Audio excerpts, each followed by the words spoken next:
Good evening and welcome to tonight's driver's ed class. We'll wait for people to sign in, so remember to put your name under the comment box. But more than that, I really want to see you texting me that you are here. So please text me that you are present and also put it on the comment box if you can. I know some of you aren't doing the YouTube thing, but it's just handy.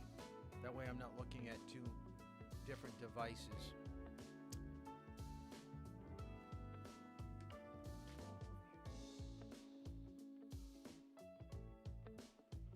So I'm hoping everyone had a good day. I can tell you that those of you that did some driving with me today, I was quite pleased with the way things went. It was nice to meet you and to see what type of driver that you were and basically what we have to work with and what we're going to do. Hopefully you got used to the car, got used to the steering, the accelerator, the brake, and the way that the car felt and positioned itself on the road. Because it's going to be a little bit different than what you're accustomed to with driving with your parents' vehicle. I do wish that you will make a note. See how many we got? 12, so we're almost to max. I want to see, we should have 16. The reason I'm going to get out of the music here, I always do this little introduction here so I can kind of get out of here a little bit so you can just hear me. The reason why I wanted you to text me your full name, your birth date, your telephone number, all that stuff, is that I have to send a form to the state by tomorrow. Okay, this is going to be the class that we have. So if people didn't give me good information, if it goes to the state and it gets into the system where it's wrong, it could be a problem with you getting your license. And we're going to be talking about licensing tonight. So it's really important that I have good information. I know that most of you brought me your birth certificate, so I've got that. So I'm not worried about your name and your birth date if you provided that with me. But also I needed to make sure that the address, the zip code, the telephone number, all that stuff has to be sent to the state. So I'm sending that in tomorrow. So it looks like we've got 16 people signed up. That's what I found. We had one UNH student that did not show up. So I am not seeing everybody here. My microphone is very quiet, okay? Let me bring this up a little bit. How's that? Is that better? Can someone let me know that it sounds much better? Sometimes it gives me an echo. So that is also a problem. What I like to do at the beginning of every class is kind of give a rundown of what we're going to cover for tonight, do a review of what we did last night, and then what we're going to be talking about this evening. So a rundown from last night was just a basic introduction, basically why it's so important to have a knowledge base, basically about communicating as you're driving. The driver communicates to the instructor or the parent. That's the commentary driving we looked at. We know that distracted driving is bad. We learned last night that different states have different permits and licensing systems in place. And we're going to talk a little bit about New Hampshire tonight. I asked you to read section 1 and 2. So hopefully you did that because that's going to be helpful for tonight.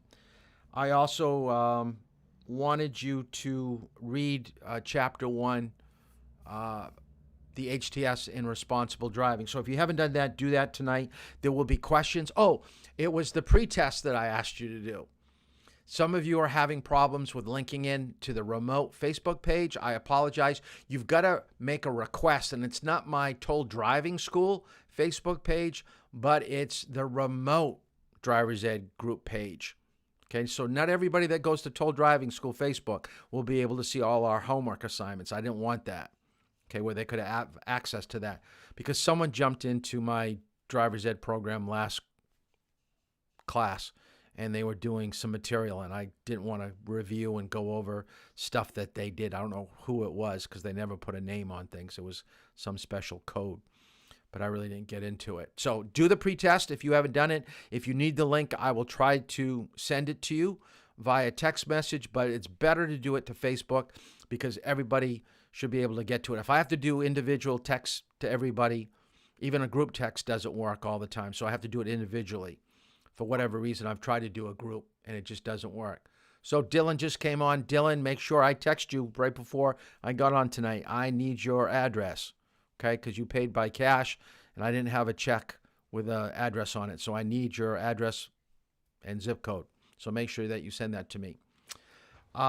Tonight, at the end of tonight's class, there will be some review questions I will put on the remote Facebook page, and I will send it out by text message to those that don't have the link. I have free time tomorrow to drive.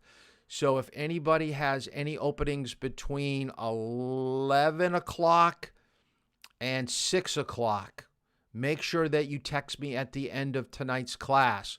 So just make yourself a note, text Mr. Toll, I want to drive in the afternoon after school, or if you have some time at lunchtime, at noontime from 12 to 1, 1 to 2 or something like that. I'm going to try to fill in a few holes that I have. And I'm starting to get a basic idea of what people have for free time. If I haven't driven with you, please text to me. Actually, do it right now.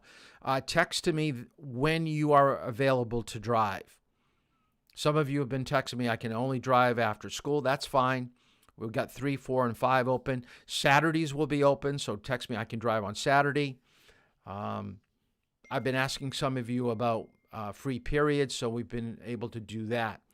So I really want to get people going. I think I drove with 6 people today. We'll have more to drive in the next upcoming days. Tonight's class is going to be focusing around the highway transportation system. And then after we get through that, then we're going to get into licensing. What is it going to be like for you in order to obtain your New Hampshire driver's license? So let's get right into tonight's class. So make sure that you have a piece of paper, echo. I can see that the microphone came on. That should be better. I shouldn't have an echo anymore. Write down HTS, Highway Transportation System. We're going to take a look at what are you getting involved with. You know that you want your license. You know that in the state of New Hampshire, you can only get your license at the age of 16. You know that you have to take a driver's ed class under the age of 18. You basically know that there are rules and laws because we have a state manual. So if I know those rules and laws, I'm going to probably be okay and set to drive. The answer to that is yes, and the answer to that is no. There is so much more than what we can cover in this short period of time in driver's ed.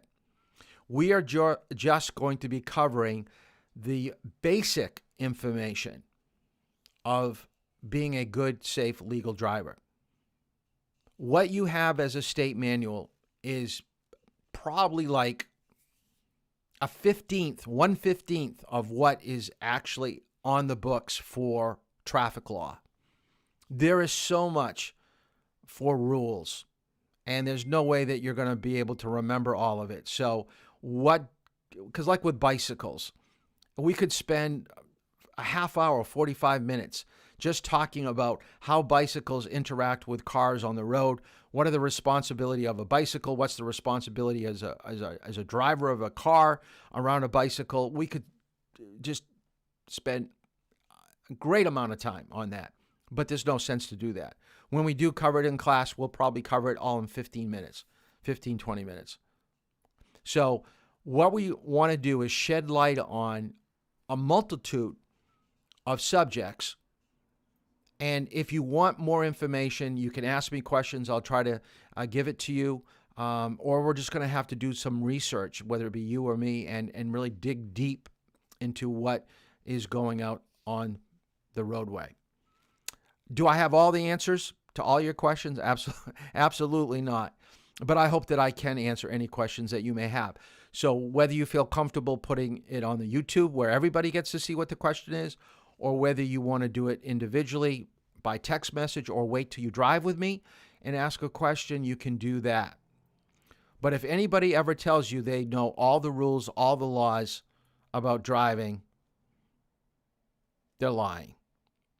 Even most police officers have to go and research. They have like a handful of laws that they're really strict on enforcing.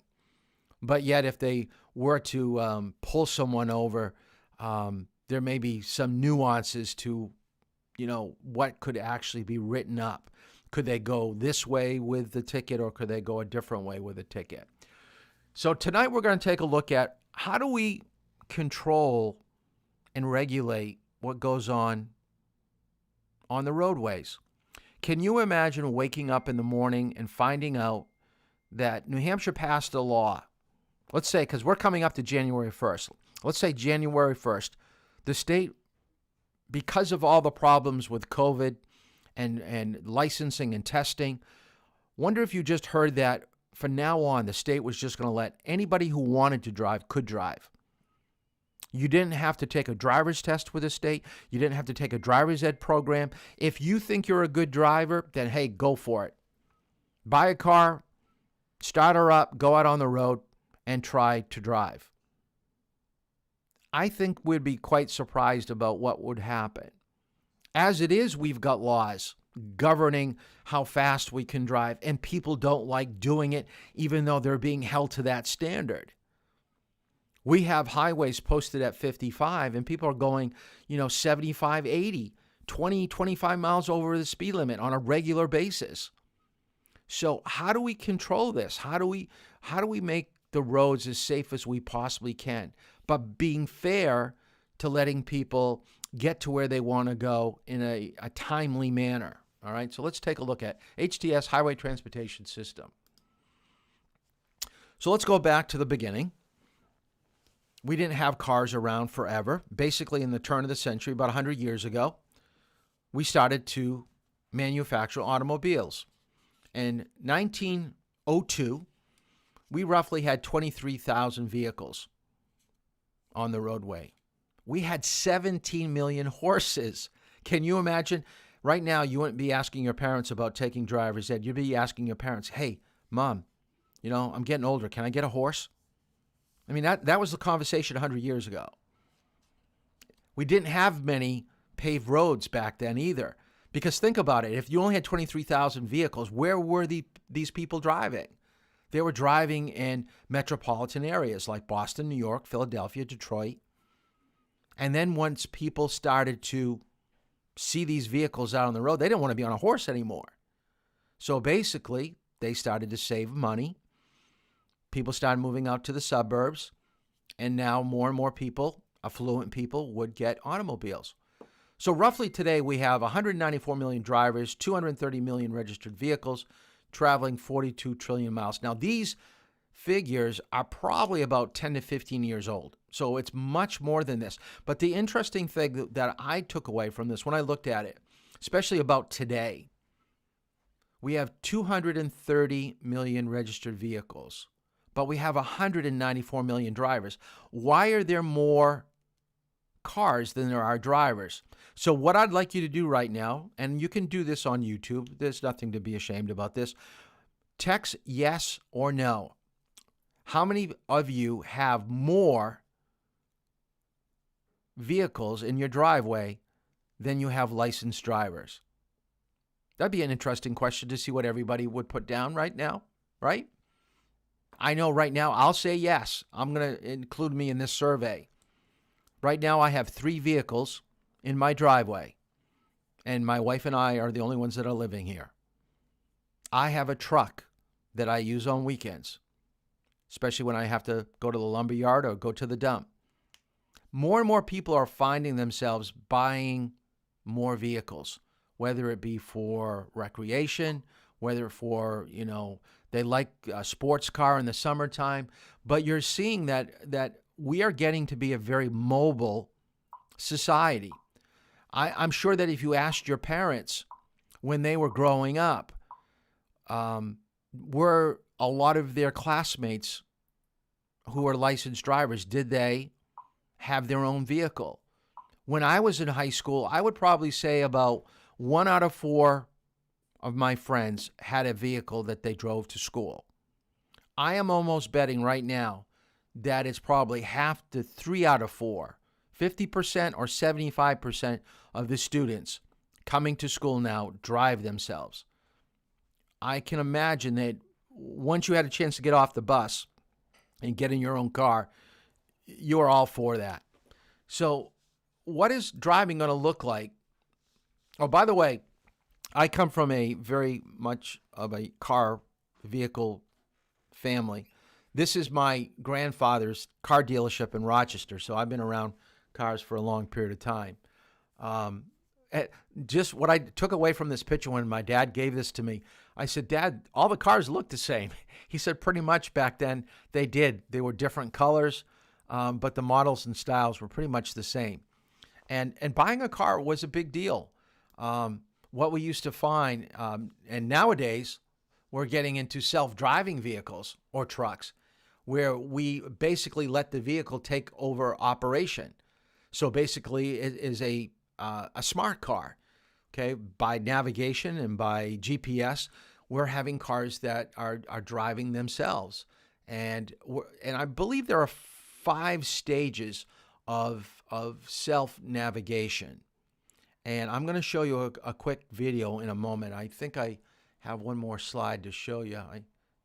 I guess that was in a different slide presentation because I got 2 of them. All right, let me show you the video that I found about self-automated cars. Found it very interesting. I hope you do too. This is Volvo's 360C concept car, and it's just one idea of what completely driverless cars might look like one day. That means cars without even a steering wheel that can safely navigate public roads entirely on their own. But with how much we hear about self-driving technology making its way into everyday cars, it's hard not to wonder, how much longer do we have to wait?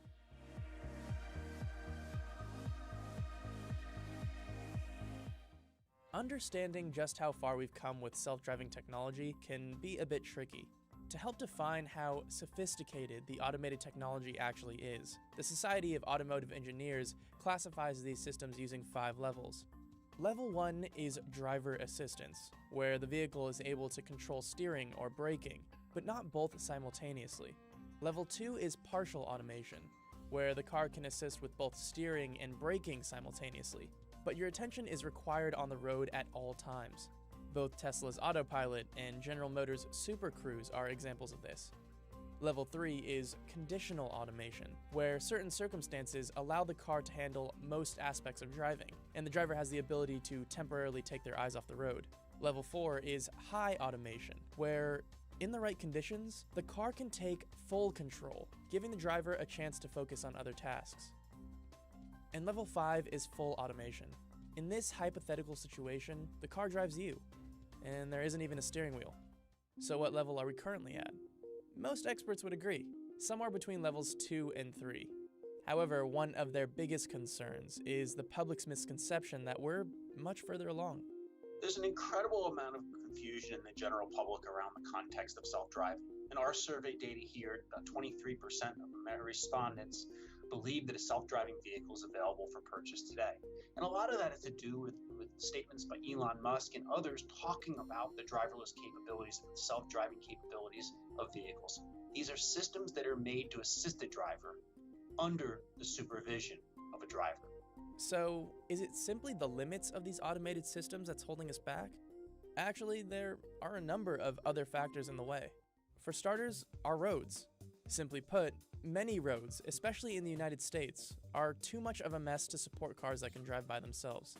So while many individuals out there are really working on the development of self-reliant automation, in essence, a robot that's fully capable of making its own decisions in today's infrastructure, the reality is today's infrastructure is not well equipped for autonomy. In essence, potholes, poor lane markings, and all the other crumbling aspects of our nation's infrastructure aren't going to support high-tech well. In addition to more public roads needing signs and lane markings that self-driving cars can clearly make out, Vehicles need to be wirelessly connected with that traffic infrastructure, as well as one another, in order to interact with the world around them flawlessly. Fortunately, automakers like Volvo already have technology that allows their cars to communicate with each other and alert drivers of hazards via a cloud-based network. This type of connected technology is being tested even further within driverless cars at M-City, a 32-acre mock city and testing facility at the University of Michigan. So what are connected vehicles? When we say connected at M-City, we're really referring not to streaming Netflix into your passenger seat so much. That's a pretty solved problem in industry. But in how vehicles and infrastructure can be connected together for lots of other benefits like safety. The idea is a low latency way for vehicles to tell other vehicles and anything else that wants to listen where they are and where they're going. So, once traffic infrastructure and communication is handled, what else do we need to address? Well, traffic laws. Governments have a number of important decisions to make in society's transition to self-driving vehicles. In the beginning stages, they'll have to define what weather conditions are appropriate for vehicles to be operating fully autonomously. This is due to the fact that many of these car systems can be disrupted by rain and snow. One industry they could look to for guidance is the airline industry, who doesn't hesitate to cancel flights in inclement weather. They'll also have to initially find a way for autonomous vehicles to safely navigate public roads amongst traditional cars. A possible solution could be designated lanes, similar to the high-occupancy vehicle lanes found on highways and bus lanes found in certain cities. The government's kind of leaving it up to states to decide what's going on, just because the technology's so new and they still don't really understand what it's going to look like in the end. Once the government does fully involve the federal government, they're gonna have to speak to lobbyists, people that represent truck drivers and taxi commissions. They're gonna realize that a lot of jobs could be lost, and that's gonna be difficult. And then also liability. If these cars are on the roads and they're getting into accidents, like who is liable? With all these things considered, back to our original question: how soon until we have self-driving cars? I'd say within the decade, it's gonna be on highways, but if we're talking about being able to take your car wherever you want across the United States, being able to travel through New York City and sleep the whole time, I don't think we're anywhere close to that. Probably several decades away from that. Car makers and tech companies are very heavily focused on the context of driverless technologies. Now, I'm not saying that that's not the future. It is the future. But as many have begun to admit publicly, that future is further away than anybody's realistically considered to date. We as humans are really good at predicting the future. We're not so good at the timelines. And the timelines to driverless technologies changing how I live and move is probably in the order of several decades, if not further away. How close are we to the Jetsons car? We're still a ways away, in my opinion. It isn't really a matter of when these technologies will arrive to me, but can we be ready and utilize them in the best way possible? We're basically a little bit closer than what they said in the video, because I think this video is probably 4 or 5 years old. We're probably between 3 and 4 right now. And you're finding that a lot of car companies are starting to add like pedestrian sensing, sensors in the front and the rear of the vehicle. You get lane departure, you get automated braking on a lot of vehicles. So this is technology that will be in cars that you're not only driving with your parents maybe right now, but you're going to be driving in the next 3, 4, 5 years. We're moving very, very quickly. Do I think we're ever going to get to the point where it's self-automated? Maybe, but I know that the cost is going to probably be pretty high. And living in New England, when you have bad weather, as they said, with the road conditions, and when you don't have lines, it does create a little bit of a problem for these self-driving vehicles. So we have to take that into consideration.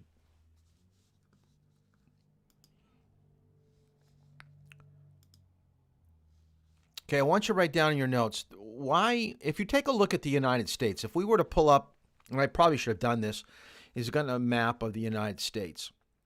In the slide that I had just before this, and I probably should have just talked about it for a little bit. But anyways, back in the 1950s, President Eisenhower decided that we needed an infrastructure for highway system. We need something that's a little bit more organized, a little bit more lane width, and more lanes for people to get to where they're going. So what I want you to write down, the 2 reasons why we have the interstate system is to get us to where we want to go quickly and safely. Okay, we don't want to be in traffic. Congestion is a loser, meaning you're going to lose money. You're not productive in a car. And it says that the average American wastes 38 hours per year in traffic. And I think that number's gone up. Like I said, this is an old statistic. So I wouldn't be surprised if it's closer to 50 or 60 right now. I think most of you knew when we had the bridge that was being built in Dover that traffic was heavily, bottlenecked for a long period of time till they opened up all those lanes. And I think right now going over from Dover to Portsmouth is quite easy. And I can't remember stopping on the bridge at all since they've opened it up. Now, we may see things a little bit different when snow comes and people slow down or we have crashes and lanes start closing down. But I still think it's much, much better than what we had before. Now, the HTS is made up of 3 things. So I will be testing you on this in the midterm or the final. So I want you to write this down. The first thing that I want you to realize is that you're going to be interacting with a lot of different types of people out on the roadway. And what do I mean by that? Different ages. Just because when we think, oh, I'm getting a license, I'm going to have to be worried about other drivers on the road, that's only half of the story. Anything that uses the roadway, and we're going to talk about that in the next slide, but the ages, what I want you to write down, is young as someone that can walk, you should be concerned about. So we're talking about a 2 or 3-year-old child you should be concerned about as a driver. A 2 or 3-year-old isn't going to be thinking about judging your speed or distance when that child runs away from a parent in a parking lot. Maybe a kid was upset that he didn't get something in a store. So when the parent takes him out of the shopping cart, places him on the ground to get, ready to put him in the car with the car seat, maybe he runs away. Most 2, 3-year-olds are much shorter than the back end of a vehicle. So you're not going to even see the child because they're shorter than the back end, the trunk. And then they're going to be running out in front of you. I think most of you have driven with your grandparents. You're going to be driving around older people that go much slower, that don't stay in their lane. They make constant mistakes. Their mental state, their reflexes are not the same as a 20-year-old. And you're going to find this kind of hard to believe. But if you drive with your grandparents, if your grandparents are in their late 70s or 80s, next time you watch them drive, they really drive a lot like a teenager that's learning to drive. They forget signals. They leave them on. They don't look over their shoulders. They have no depth perception anymore. They bump into things. As we get older, we lose some of our skills. And driving is one of those things. At some point, you're going to have to give up your license. And that's one of the hardest things for a person to do because it is a sense of freedom. And that's what you want right now. You want that freedom. But you're going to have to earn it. You're going to have to show the state that you can drive a vehicle safely and drive it independently. You don't need someone to tell you to stay to the left, to go faster, to check your mirrors. You're going to have to show them that you can do that on your own. Now, the next thing I want you to write down, and I like doing this, let's have a little bit of fun. Here's a whole bunch of vehicles that you're going to encounter on the roadway. Passenger vehicles, SUVs, trucks, tractor trailers, motorcycles, bicycles, skateboarders, and rollerbladers. So a lot of you looking at that last one, you're scratching your head. You're going, wait a minute here. Vehicles on the roadway, skateboarders, rollerbladers, yes. Anything that has wheels needs to be out on the roadway. It is illegal for bicycles, rollerbladers, and skateboarders to be on sidewalks. They need to be out on the roadway going the same direction as you. The only people that go towards you are pedestrians and joggers. They need to see traffic is getting too close so they can jump out of the way. But you hit anything on wheels, and you're going to push them forward. with whatever they're on. So let's have some fun. And if you want to play along, it's kind of cool. Let's, have some fun. In the comments for YouTube, so if you're part of the YouTube crowd, list something up here that you would find out on the roadway that most people wouldn't really think about, that I don't have listed right here. I am going to give you something that's very obscure, all right? So this is what I'm looking for. Let's see who will play along with me. An ice cream truck. Huh? Yeah, you'd see an ice cream truck possibly out on the road in the summertime. So in the comments, let's see what we come up with, different types of vehicles. Now, why would an ice cream truck be something that you would want to watch out for? Because when he rings that bell, what are kids doing? They're running towards it. So if you're not looking, scanning left to right, then that may be a bad situation if you're near an ice cream truck. So just have some fun. I'm going to keep talking and teaching, and let's see what we get for comments for what you could find out on the roadway. One of the most humorous ones came from a UNH student that I had probably about 4 or 5 years ago, and I'll share you what he told me. And it was true. I never thought of it because I don't see him on the road that often. And the last group of people, our group, is roadways. And what you find on the road for surface, like dirt or paved, will have some influence of what you're doing behind the wheel of the car. Because if you're driving on a dirt surface, less traction. Back roads, city roads, highways, mountains, coastal roads. All these, a delivery vehicle, I like it. School bus, that's a real good one. We're going to need to know that school bus, Dylan. That's really good. There are laws that we need to know about that. Mailman, yeah. Ooh, a trolley, yeah. A boat, yeah, possibly on a trailer we would. Horse trailers, definitely. Okay, a moped, good. I should have included that, a moped. You're coming up with some good ones. UPS, mail truck, FedEx, yeah, Amazon. A train, I won't be going in the same direction, but it will be coming from an opposite direction. That's a good point. Okay, a tricycle, absolutely. Yep, a train I never really thought about because it does cross the road. We will have to encounter trains at some point. Yes, that's true. And not all train tracks have crossings. Some only have stop signs, so you better stop, check, and make sure on some of these back roads that there's not a train coming. Well, the answer that I was going to give you that someone gave me that I just laughed out loud in class, someone in class said, what type of vehicle you would see on the road? And he said it was a military tank. And I said, military tank? But, I have actually seen Army trucks. It wasn't like a tank with one of those, guns that was on it, but there were military vehicles on the roadway getting ready to go to an exercise, in the state. So I guess when you're driving down the road, you could see a military tank. So I thought that was kind of funny. So write down people, vehicles, roadways. Those are the three things that make up the HTS. So that's important to know. Now, as I mentioned earlier, what would happen if we woke up in the morning and we just didn't have any traffic law? Well, look what's happening, and I don't want to get into the presidential debate or anything, but and what's happening with all, the rioting and stuff, but it kind of brings this to mind, because what happens when you let people do whatever they want to do? In the case in Philadelphia right now, we're having looting. And actually, the police are just watching it happen. So when people know, we'll just say speed with driving. When no one's telling people on the roadway, hey, it says 55, you're going 80, you can't do that.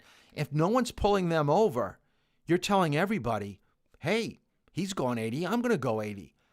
When people start breaking windows and going into stores, other people are going, hey, they're getting free stuff. I want free stuff. That is why we have to have regulations and rules. We have to have law and order. If we don't, we're going to have mayhem. And just to kind of bring it back to the looting, and I was listening to the news tonight on the way home after my last drive with a student, is that I heard stories in Philadelphia where some of the looters were robbing the looters. I mean, that's pretty bad when you've got people that are robbing stores robbing the people that rob the stores. So that's what's happening when we don't have rules and laws. People do get hurt, and it's just total mess. So what I want you to write down in your notes is that we have 3 branches of government that go into help regulating what goes on the roadways. We've got local, state, and federal. So let's break it down. Local, you're dealing with maintenance departments, engineers, making our state roads safe. So local and state's kind of tied in. So we got state police, local police. Federal government gets into the highway transportation system by providing money for enacting task force to combat distracted driving, drunk driving, driving while drugged,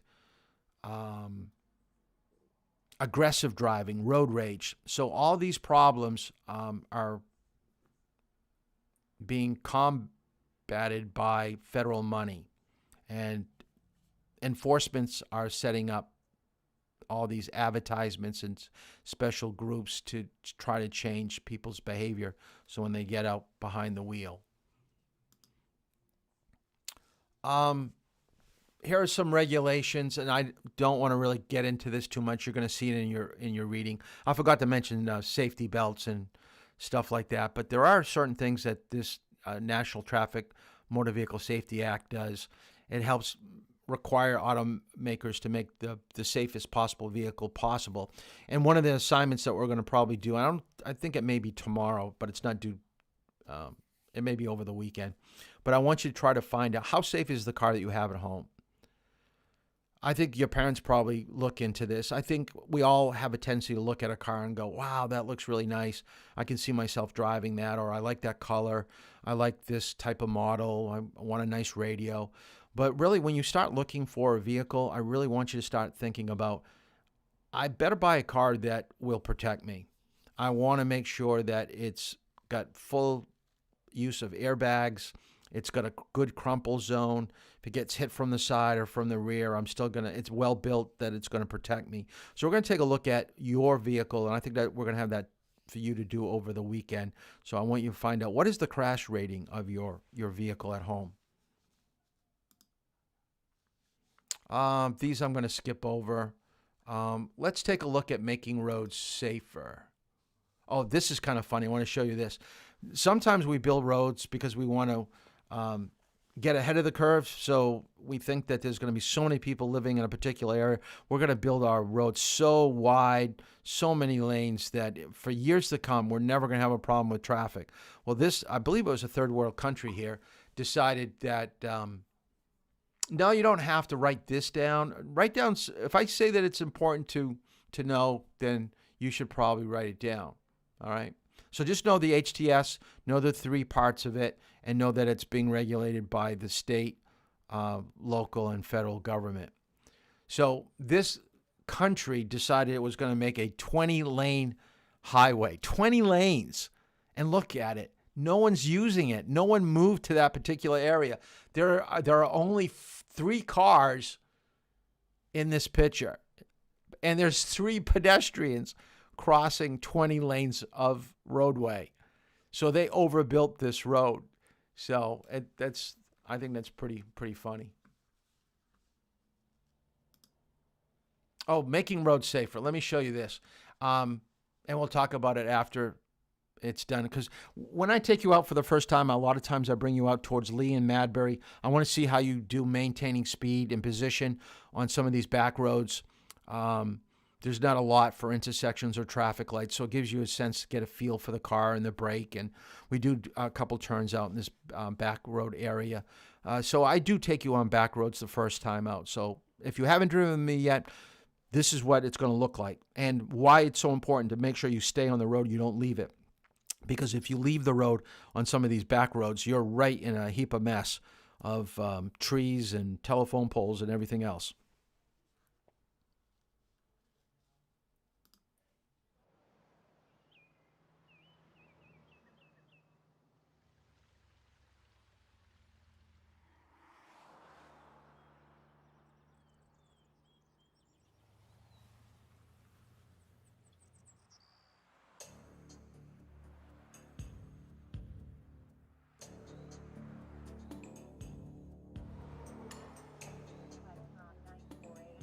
site of a fatal accident. This tree is going to be struck again and again and again. This pole has obvious signs of vehicle impact. We're at the location of a serious accident. The driver lost control of the vehicle. Mother and two small children. Wrapped around this utility pole. Left-hand guardrail that will steer a car. Outdated as of 25 years ago. Ridge columns right along the edge of the roadway on both sides. Highway safety ought to be a priority. The tendency is to put back what was there. As a highway engineer, you should do anything you can to reduce the severity of an accident.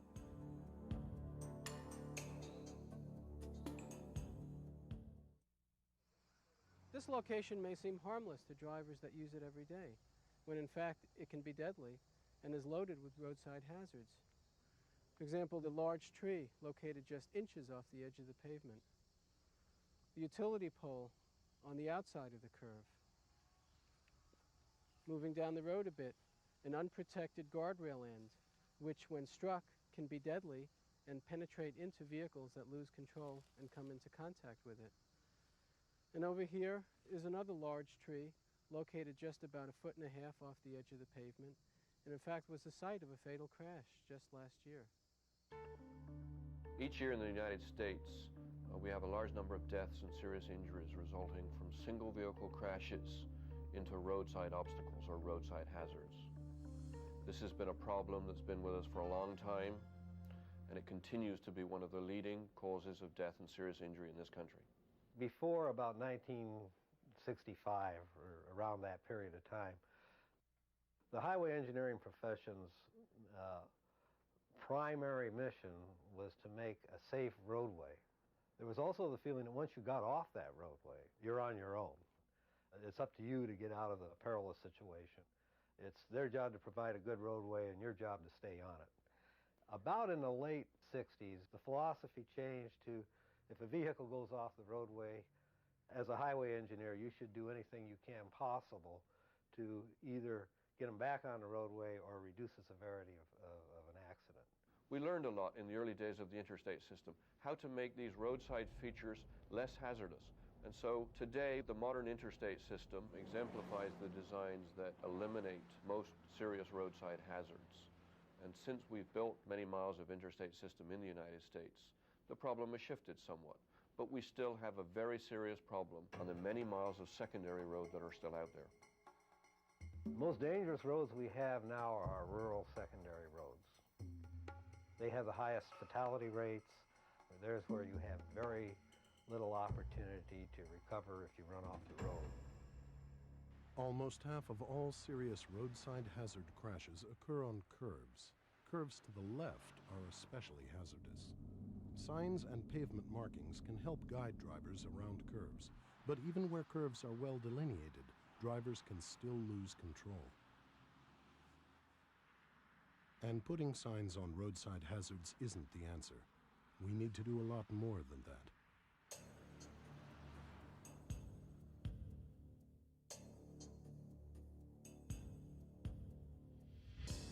One of the major fixed objects along our roadsides, and the one that accounts for probably more fatalities than any other single fixed object, are trees.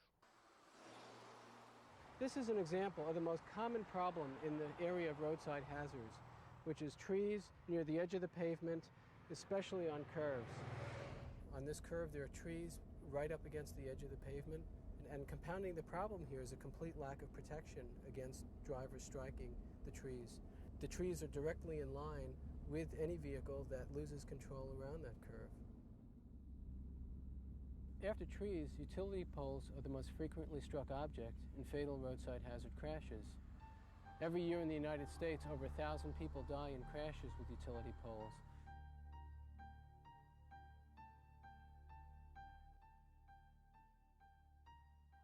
On this pole, you can see the marking and the scarring that's obvious. This pole has been hit many times and is located in a way that will guarantee it will be hit again in the future if it stays here. The way to deal with this problem is also obvious. Utility poles can be set much further back away from the road, creating a clear zone. Utility lines can be buried underground, eliminating the use of poles altogether. And the use of breakaway utility poles is an option. It's appropriate to remove isolated trees that are located in dangerous locations. However, trees and poles are often located in groups, and when this is the case, it's often more appropriate to shield those objects through the use of a safety barrier. Guardrails are the most widely used type of safety barrier, but they're not used often enough to keep cars away from trees and poles. They're very effective, but if guardrails aren't installed properly, they can become hazards in their own right. One problem can be that while they're keeping cars away from one obstacle, they can direct them right into another. This guardrail has been placed in such a way that while it provides adequate protection in some areas, it actually leads vehicles directly into the base of a very large tree, which is very dangerous. The way to correct the situation is to extend the guardrail past all objects on the side of the road and only end or terminate once there's a safe place to do so.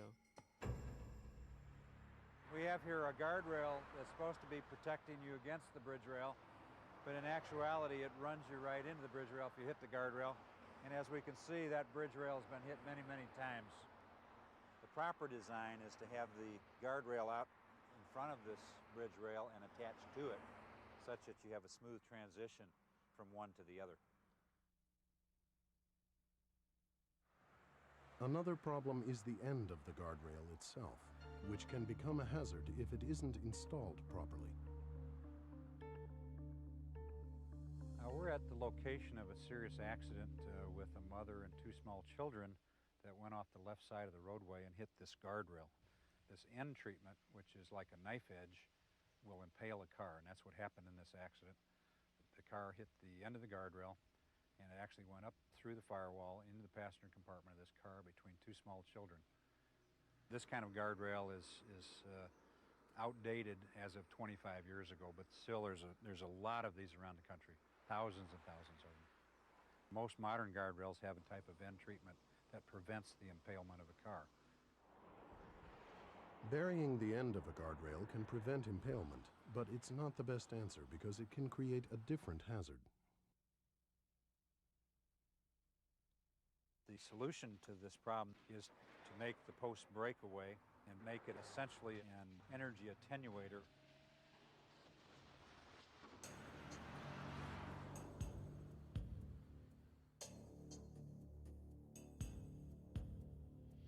This is one of the worst examples of roadside hazards that we've seen. Bridge piers like this one are often located very close to the edge of the pavement. They're especially deadly because of their large size and unyielding nature. At this site, a 36-year-old father of two small children died when his car veered off the road and struck an exposed bridge pier.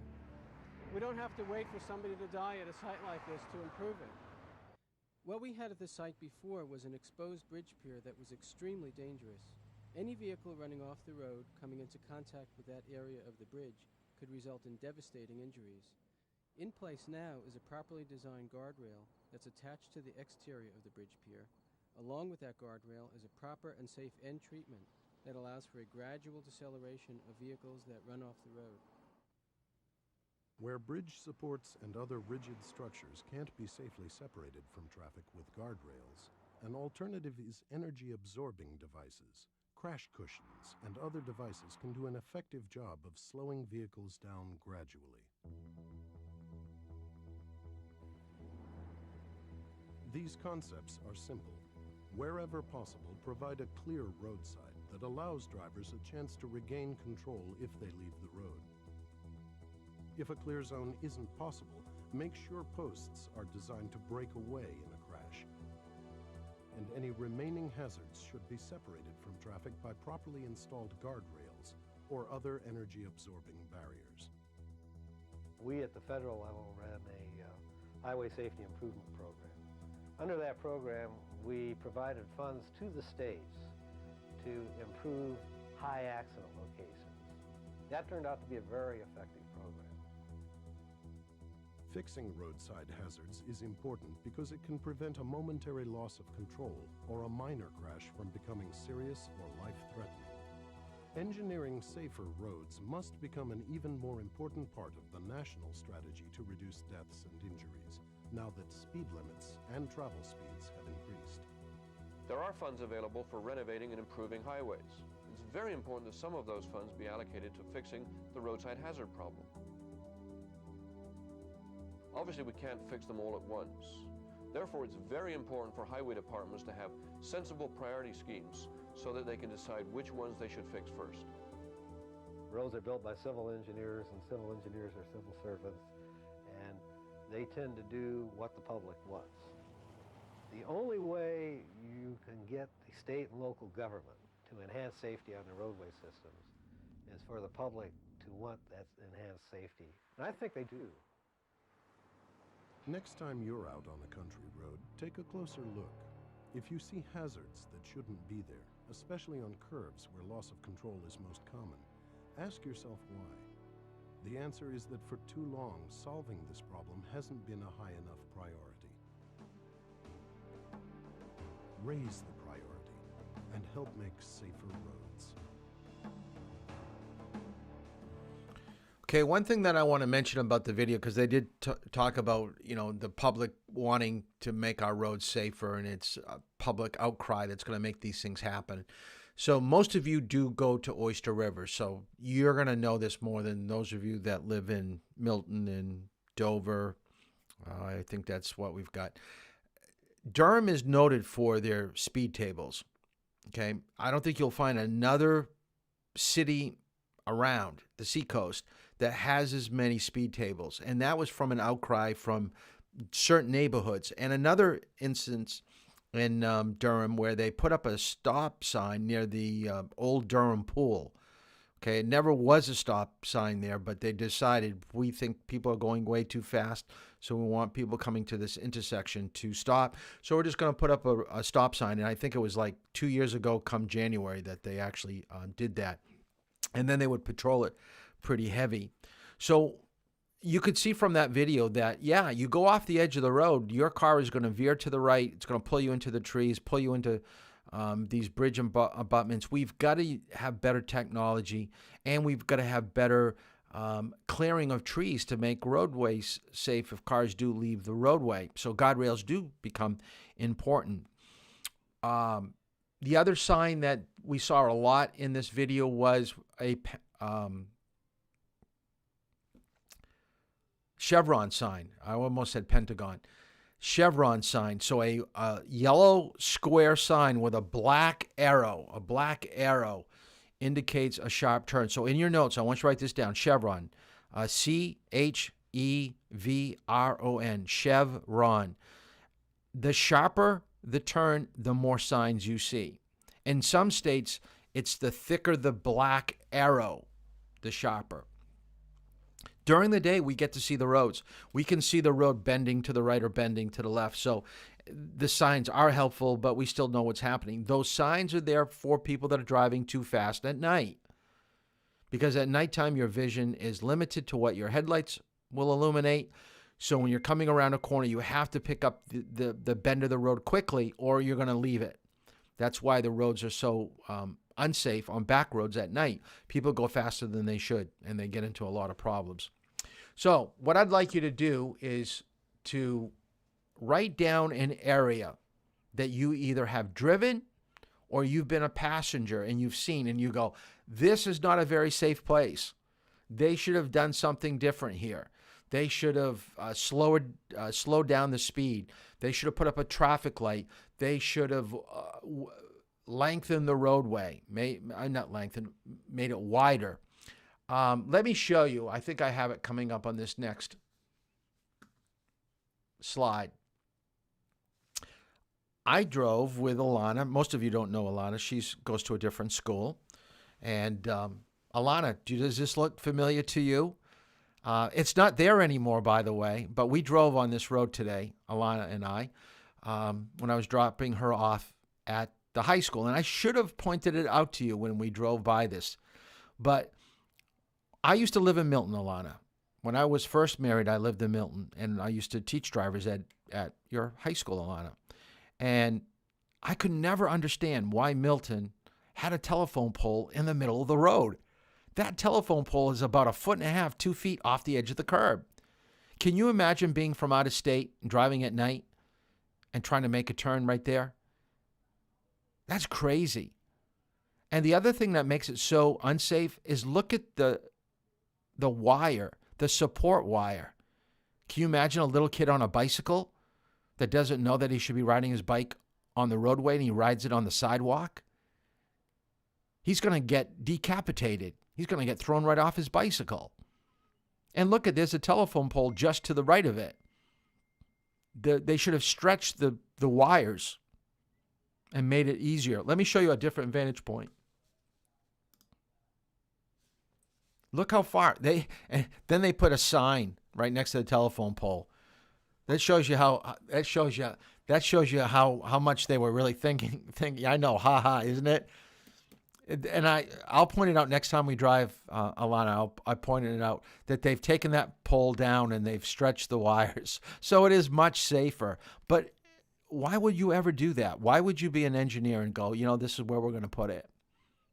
That's crazy, just crazy. So in a text message, I don't want you to do this on YouTube, but text me someplace that you have driven where the speed's too fast, the road's too narrow, maybe it's bushes. A lot of people, let me give you one that I've got. One of my pet peeves in Durham is coming out of Hannaford parking lot, Durham Marketplace. There is a huge group of lilac trees off to the left, and you cannot see what's coming down Mill Road. And so many people are pulling out without making good checks, and there are so many close calls with pedestrians. I think it's a very dangerous area coming out of Hannaford parking lot in Durham. That's my pet peeve in Durham. I keep on thinking, I have dreams at night that I'm going to buy a chainsaw and I'm going to go and cut down all the bushes, okay, so people could see better.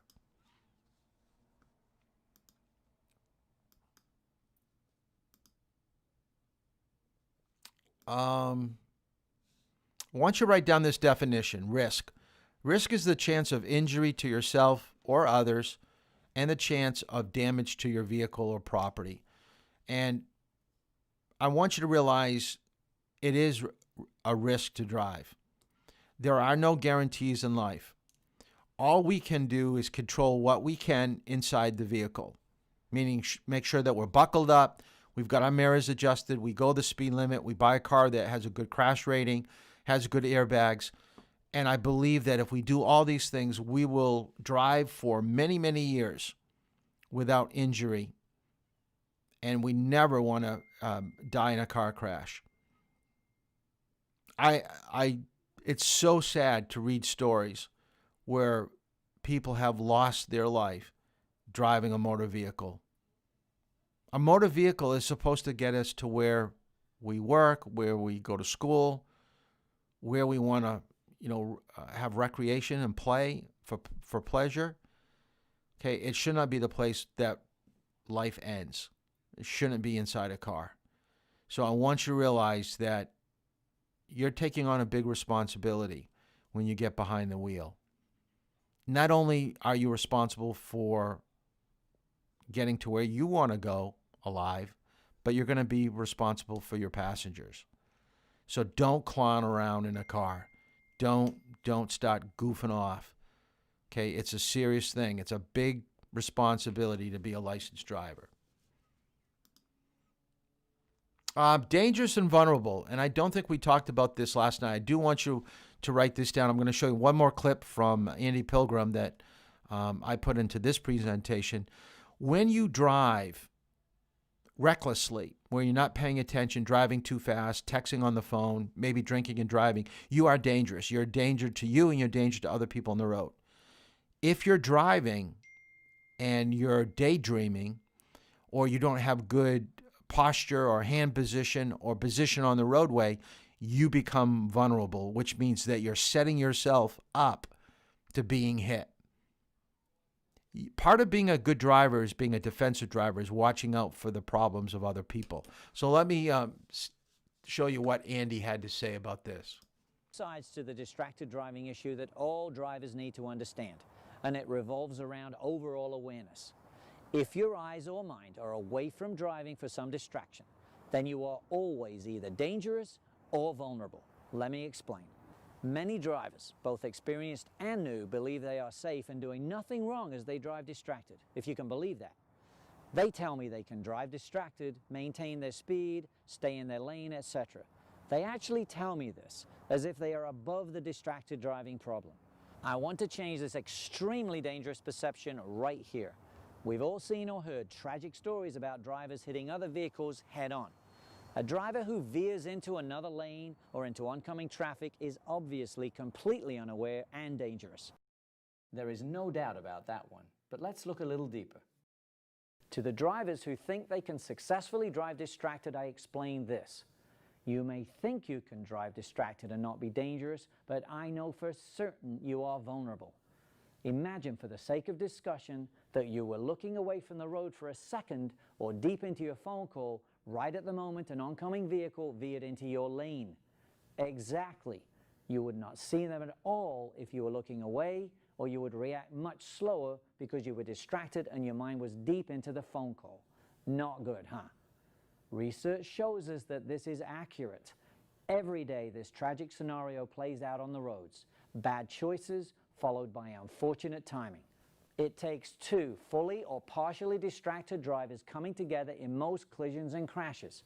Never give up your chance to see distracted drivers coming into your driving space. I don't want you to be dangerous or vulnerable. And please, never with children in the vehicle. Many drivers, both experienced and new, are not respecting that driving is different. The potential downside to driving mistakes are well known to parents. Driving deserves more respect from all drivers. The cost of avoidable mistakes by new drivers is mind-numbing. We are talking avoidable heartbreak and billions in medical expenses, legal costs, and property damage. There is a troubling trend I need parents to be aware of. Many teens are now waiting to take the driving test until they are 18 or 19 years of age. In most states, an 18 or 19-year-old can walk into a DMV and take their driving test with no driver training whatsoever. This information should clearly be a wake-up call to all parents. I definitely want to give a shout out to parents watching who take driving very seriously and never drive distracted, especially when there are children in the vehicle. The information and knowledge here has to be aimed at the majority of parents and adults who drive distracted every day. I made my second PSA truth to give non-distracted driving parents and adults respect, and to also shine another light on the extent of the distracted driving problem. I just never thought my kid was paying that much attention to my driving. Let's take a look at truth. I have 3 wonderful children. They've learned everything else from me. Why would driving be any different? Driving deserves respect. If something had happened to my kid because they had been driving with a distraction that I know in my heart they had learned from me, I would never forgive myself. It's not enough to tell them. With driving, you have to show them the right way.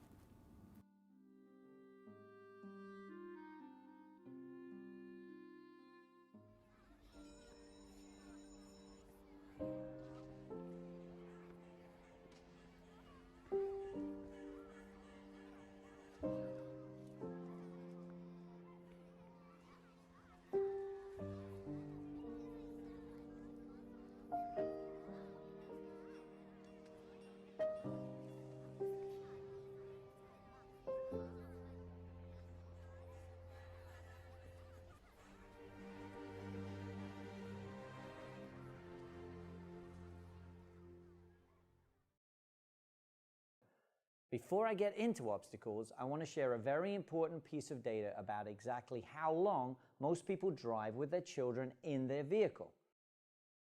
There are variables to consider, such as age of the children, do the children go to daycare or school, 1 and 2 parent homes, etc. But the average amount of time parents spend ferrying their children around is usually between 10 and 30 hours a month. The average driver is in their car for 70 to 90 hours a month. Please make sure you drive distraction-free at all times, but especially when your children are in the vehicle. So, let's check out the obstacles. Distractions have been around a while. I'm going to explain why smartphones and smart devices are being singled out for so much discussion and new laws against their use while driving. Eating a burger and phone use are both driving distractions that cause vehicle collisions and crashes every day. But there is a very important difference between the many driving distractions such as eating a burger and the use of smartphones while driving. This difference is critical to understanding the whole distracted driving issue, and that is frequency. You don't spend hours eating a burger as you drive, but people do spend hours talking on the phone. The huge problem for new drivers is that they spend 5 to 7 hours on their smartphones per day, but it's not phone calls for them, it's texting, email, updating message boards, etc. It's now reached 4,000 to 5,000 text messages a month for the average 14-year-old, and it's going up all the time. This texting or typing reality is exactly why all parents and adults need to separate their phone use from driving when children are in the vehicle. If parents consistently separate driving from phone use, then over time, children will see that driving is different and that smartphone use must wait. If adults don't separate their use of a smartphone while driving with their children in the car, then there is little to no chance their child will put the phone away as they start to drive. Remember, it's not enough just to tell them, you have to show them the. If I had a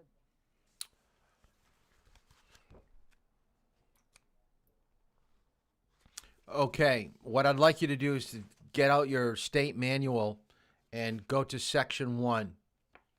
We're going to be looking at the whole process of licensing for a little bit with the time that we've got remaining for tonight. So let me click out of this and get into licensing. So we're going to get through some of this tonight, and then we'll finish it up again tomorrow. Some of you are going to probably purchase a vehicle or get a used car, or maybe not right after driver's ed, but probably within the next year or two, probably within the realm of getting a used vehicle. So let's kind of go through what you should know. First thing I want you to write down: driving is not a right, it's a privilege. I think Andy was explaining that yesterday and today in the video. You do have to pass an exam, a written one and a driving one, to show the state that you know the laws and that you can operate a vehicle independently and operate it safely. So I truly believe that if you pay attention in this class and do as I ask behind the wheel of the car, I can get you ready for passing your state exam. I have full confidence, because of the years that I've been doing this and my students, that I would say probably 95, 96% of the students that I have will pass first try. 5% may have a problem with the written test. Or what page? I think we're going to start with section 1. So, or actually go right, section 1, section 2. I'm not going to go, paragraph by paragraph. So just kind of take notes. So try to get notes and look back at the textbook or the state manual, and you'll have an idea of what we're talking about here. So I'm just taking a different perspective. So driving is a privilege. The state makes you pass a test. Your parents have to sign for you to get your license. We've already talked about knowing laws, rules, and regulations, that there are a lot to know, more than what we have time for, more than what we've got for material that I've given you. We should always try to be as safe behind the wheel as we possibly can. So it's not like, you can be good, during the day, but at nighttime you can fool around all you want. No, you're driving the same all the time, regardless of who's in the vehicle, what time of day it is, type of traffic that it is. You are staying consistent. And that's why I always tell people, when you see me driving around with other students, of course I'm going to have my seatbelt on, but if you were to see me in the driver's ed car or in my truck, you will not find me without my seatbelt on. That's something I truly believe in. You probably won't even find me going above the speed limit. I do a little bit, I think, and I'm going to tell you, when you drive with me, I give you about a 5 mile per hour buffer. So no one's going to ever be perfect, but I'm not going to be rolling stop signs and then going above the speed limit. I practice what I preach. I want you to write down the word suspension revocation, and I want you to know that they're both dealing with loss of license. But suspension is for a short period of time, revocation is for a longer period of time, and it's more involved getting it back. Suspension's kind of like a slap on the wrist. Revocation, you got to jump through a lot more hoops to get it back. And we'll talk more about what is the time frame about losing your license, because you're on a youth operator's license, so under the age of 18, your first ticket, you lose it for 20 days. I'll tell you right now. Okay, it's 20 days on your first offense, 45 for your second offense, and 90 days for your third offense. And I'll probably mention that again throughout the program. But because you're a youth driver, they're going to hold you to that standard. All right?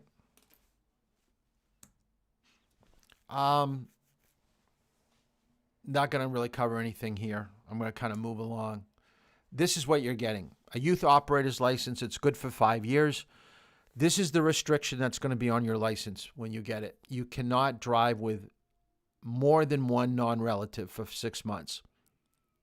So one friend for 6 months. Once that 6 months is up, you can have as many people as you have seatbelts. Now, relatives, the minute you get your license, you got 3 cousins, all 3 can be in the car, belted. Okay? And you have a curfew. Your curfew is between the hours of 1 and 4. So you get caught between those hours, you're going to get in trouble. License suspension, 20 days, first ticket. So how do you get your New Hampshire driver's license? Well, you got to fill out an application. And I'm going to just stop here for a moment and explain about your application. So please write this down. And I will probably mention again the last class. You must go online to fill out the application. Okay, write that down. You must fill out the application. They do not want you filling out an application and making a request for a driving test until you've completed driver's ed with me. So until you get that, the fourth bullet says driver education certificate. So until you get that driver education certificate, you can't request a testing time. Once you've got it, it's going to probably be a 2 to 3 week period before you go for your test. That's what I've been told. They're still kind of backed up. And they're just because of the COVID thing, there are less people getting tested every day. So it's spreading everything out. It's getting backlogged. The cost of your license will be $50. Your parents must sign the DSMV 38 form, and you have to have that 40-hour driving log filled out. So get on it. Stay on your parents. Drive, drive, drive. Practice what we've gone over. If you really want that license. And I'll tell you right up front, next weekend we move the clocks back. It gets darker. It's getting colder. We're going to get snow. Your parents aren't going to drive more with you right now. I'm going to almost bet they're going to drive less with you right now. For one, because of the reasons I just mentioned. And the other thing is you're driving with me. So they're saying, well, I want your driving instructor to teach you how to make a lane change. I want your driver's ed teacher to teach you how to parallel park. I want your driver's ed teacher to tell you how to merge on a highway. So they're going to let me do all that work, and that's fine. That's what you're here for, and I'm going to have all of you do these different driving techniques. But I don't think you're going to drive more. So if you want that license, this is the time. Get on them right now, the next 2 weeks before Thanksgiving. Then it gets really, really tough. The real ID, you really don't have to worry about until next October. So that's basically where, throughout the United States, every state is going to a real ID. And basically, they're using this for federal guidelines for transportation, meaning when you get into an airplane to go overseas, when you try to get into a federal court, they want to make sure of actual proof. So it's less likely you're going to modify and alter a real ID.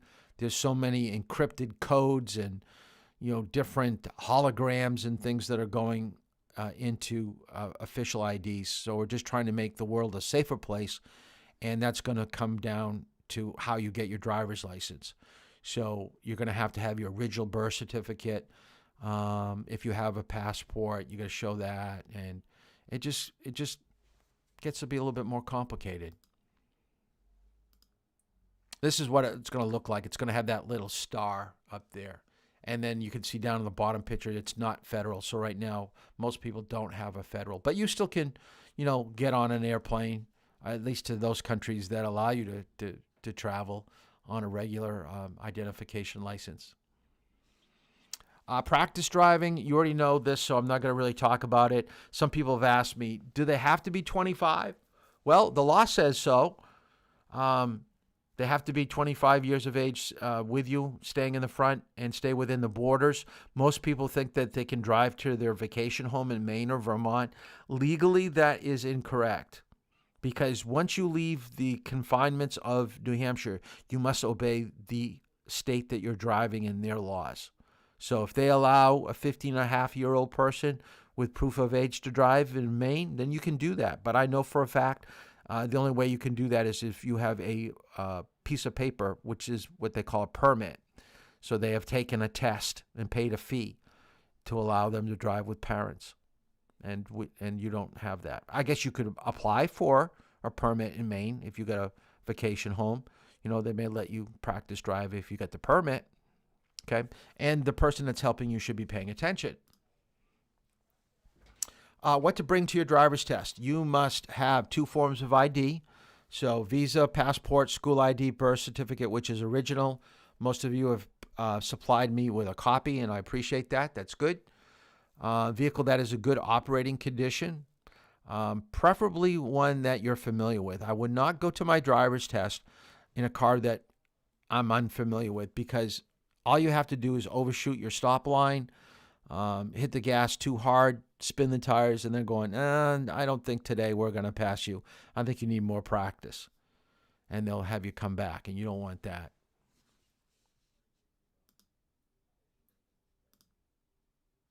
That's the testing site in Dover. I do know that they are doing road tests in Dover now, so you can go there for your I-written and road test. But like I said, 2 to 3 week wait. This is what it looks like. When you get your license, you're going to go inside the building. You should have all the paperwork that we just mentioned. You should have your fee, your IDs, and plan out your day, which means is be rested, be clean, look like you're going for a job interview, clean out your car, wash the inside of the windows, vacuum, because first impressions go a long way. They're only going to be taking you out for a short period of time, but if you look like you just rolled out of bed, you don't care about what you're doing, the inside of the car is messy, it smells, they're not going to want to be in that car. They're going to just say, no, not today. We're going to do it another day. Once you go inside, you'll be given a number, and then you're going to have to wait and wait and wait. Getting a driver's license or hanging out the DMV is a process. But now that they're doing scheduling, they don't want people in the waiting room like this. So this is why they're giving you a time. So what usually happens, let's just say that they say you're going to be taking your test this Friday at 10:30. They're going to say your test will be at 10:30. Please show up 15 minutes prior to your test time. So you show up early, park the car in the parking lot. I think you go to the door. There may even be someone waiting at the door and waiting and asking you, when is your test? And they'll say, okay, we'll come get you, or they may let you in the waiting area and space you out. I'm not quite sure how they're doing that right now, but they are trying to take precautions to be as safe as possible during this COVID time.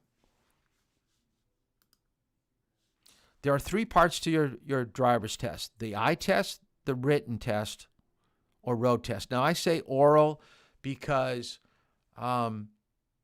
it's on a computer, and if you press a button, it'll read the question to you and also read you the answers, and then you get to choose it.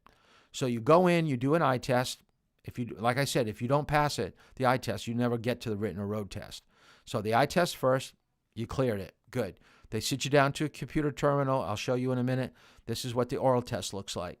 Then there's a road test, usually about 20 minutes. It's not very long. And they're very picky. So you've got to make sure you're doing everything that you need to. Checking your mirrors, going the speed limit, being positioned in the lane, stopping at your stop lines, using your signals at the right time, making decent turns, parking the vehicle. When they have you parked, there will be a parking portion to the test. So it's really important to do everything correctly, because if you don't, you'll be coming back for a retest. I'll show you the computer test at the end. I want to get through the rest of this. This is the road testing sheet. So you can see over to the left, they have different skills that they're going to be looking at, and they have a column for needs improvement. There's a column for poor and a column for fail. So you have 20 points to play with, which means you can have a negative 20 points taken away and still pass your test. The minute you get 21 points taken off, so if these numbers accumulate to 21, you have failed your test. The areas that are blackened out, they cannot fail you on. All right? So very important that you understand all these things. And I think I'm going to download this and make it available to you some point the last week of class. So if you want to just kind of, and I basically look at this, your last 2 drives with me are reviews. And I basically take you through some of the things that we've learned, and I will tell you, okay, you did this wrong, they're going to take 5 points off. You did this wrong, they're going to take 3 points off. Oh, you did this really, really poorly, they're going to take 10 points off. So you're going to have an idea of how they're going to judge you, okay? They give you that piece of paper that's off to the right, no, before you go. They tell you to put that on your visor and wait in the car, and they tell you that you're going to be tested on these things. So they don't pull any punches. They don't, sneak anything up on you. And everything that they could throw at you on a driver's test, we'll have already done in the driver's ed car. Okay, so be rest assured that I would not give you paperwork if I didn't think that you were going to pass. So just know that. I may tell some of you need more practice and still give you your papers, but for the most part. Let me show you the test. I'm not going to get into this part right now. We don't need to know the different classification systems. So let me show you what the actual written test looks like, because they allowed me. I did a training at the DMV, and they here it is. They allowed me to film one of my fellow driver's ed teachers taking the written test. As you notice, there's a volume.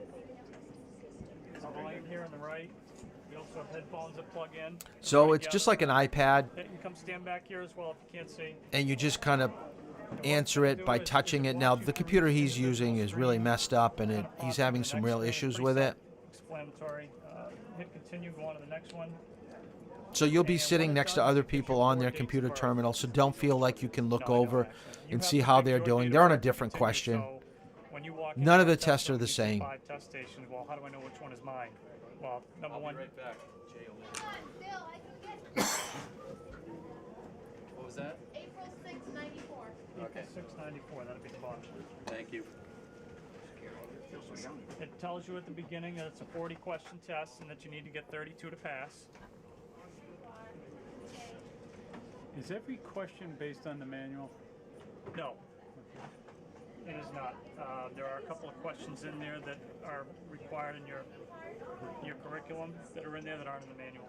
Like maybe the HTS? Larry had stated that he had mentioned this to you folks in there, but we are getting some calls from people saying, this wasn't in the manual when they have just been to driver's ed. And so it's very important that you folks know that it's not just the manual that they tested on, it's your curriculum. So that is very important that you impart that information to your people. Extremely. That's why you need to take good notes. It's not like it's an issue. It's just something that actually cropped up recently. Do a sample test. Yep. What you do is at the beginning of the test here, it gives you a choice, a sample test or begin test. The sample test, all that does is show you how the computer system works. So if you go ahead and hit sample test.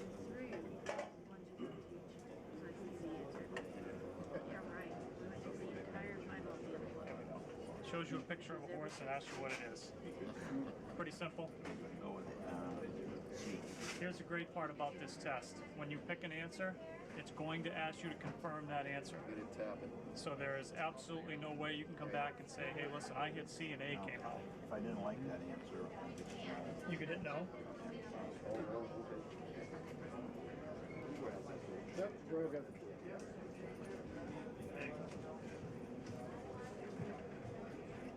See, he's having This might issues. have to be recalibrated. We haven't used it that This much, one hasn't but been used in a couple so, but it is the touch screen is usually. And they do allow you to put, like I've got headphones.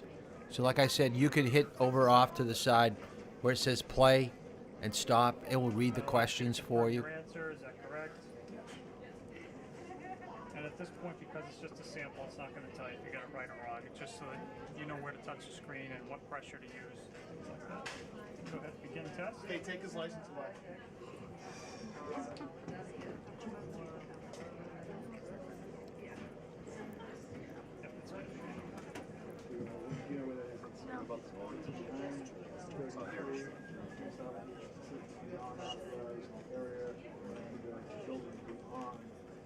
It's going to ask you to confirm your answer.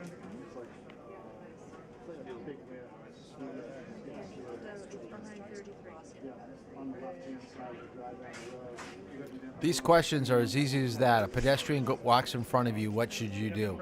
I mean, you should be able to answer that question right now. And most of you did okay on the pretest. Okay, if you got a real bad score, it's because the last couple questions weren't supposed to be scored. Number one, the quick pass fail, like I said, when you get to the point where you no longer need to continue whether you're passing or failing, it'll let you know. Skipping the question portion, if the power goes out, here's a great question. When this system stops, and we've had it happen a couple times already, it stops the time, stops you at that question.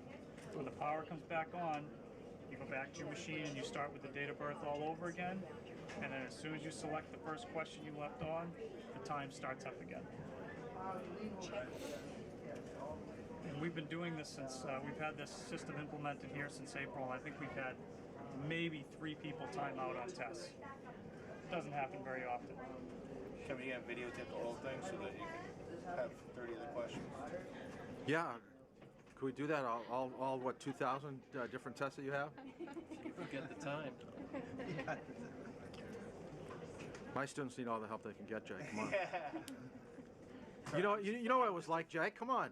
I'm just afraid Gordon's going to end up by losing his license. Well, how do you know it recognizes? Because you can see the yes change. See, the question that he's answering right now is not from the manual. Here's a question on a sign. You're going to have 10 signs. You see these, I mean, that's as easy as it can be. Do not enter sign. You should know that. Hey, what do you do in your own time? So when you've got 10 signs, 40 questions, you're down now. If you know all your signs really well, there's only 30 questions. Portion of the lettering on the screen, it makes that bigger as well. For the visually impaired. Right. So if you can't see to drive, we can make the lettering bigger for you. We're going to have another workshop another week or so. 17. So if you look at the bottom, he's got 2 correct, 0 incorrect. It tells you the number needed to pass as you go. I get it going on. The maximum speed limit in a business area is A. Got a lifeline, right? So you can see that it's not really that complicated of a test. My recommendation is that don't look at the bottom what you're getting for a score, because if you start noticing you got 2 wrong in a row, you're going to start getting those nervous sweats, and then you're going to freak out. And so do the whole test. Do it all until it tells you that you've either passed or failed. Don't look down at the bottom. As I said, I don't have many students that don't do well. I think my test that I'm going to give you is 2 to 3 times as difficult. Actually, it's 100 questions, so it's more than double the questions that you're going to get for your state exam. So we're going to test you every which way. So you're going to get a lot of stuff. Now, the other thing about doing these questions, and we're going to talk about homework now for a moment. If you take a look at the sheet that I gave you, it says Chapter 1. I'm going to post that on the remote Facebook page. And remember, if you can't get access to it, you've got to let me know so I could try to get a link to you through a text message. And remember, your password for all your testing material is going to be November 2020. So NOV, capital N, okay, 2020. When I give you Chapter 1 questions, so I want you to read the chapter of responsible driving, read the chapter, go through your notes that we had tonight. Do the questions with your textbook. I am not looking for you to do, this is not closed book. The only time that I want you to close your notes, close the textbook, close the manual is on the midterm and the final. Everything else that I give to you, worksheets and the chapter test, go at it. You know, look at the textbook. If you have friends that are in this driver's ed class, if you want to talk to them and say, hey, what did you get for question number 4? I don't care. Okay, you're probably doing that anyways.